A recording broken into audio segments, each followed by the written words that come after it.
అందరికి నమస్కారం. జై శ్రీరామ్. వాళ్ళ నాన్న కూడా ఒక మొఘలాయుల దగ్గర నిజాం సంస్థానంలో ఆధీనంలో పనిచేసేవారు.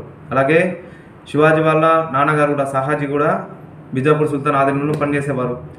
కానీ అది శివాజీ వాళ్ళ అమ్మగారికి నచ్చేది కాదు. ఇలాంటి పరిస్థితి మన హిందూ ధర్మాన్ని రక్షించే వాళ్ళు ఎవరు? ధర్మం ఆపదలో ఉంది. మన హిందువులకి చాలా కష్టకాలం అది.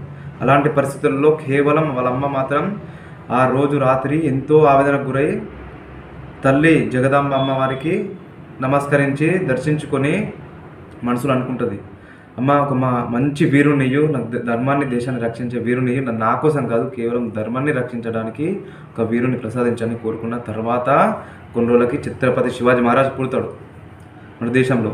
చిన్నప్పటి నుంచి మంచి రామాయణ మహాభారతం లాంటి మంచి గాథలు మంచి కథలను వినిపించి ఒక మంచి సంస్కారవంతంగా తీర్చిదిద్దుతుంది వాళ్ళ తల్లి. అలాగే శివాజీకి 4 గురువులు మనకు తెలుసు.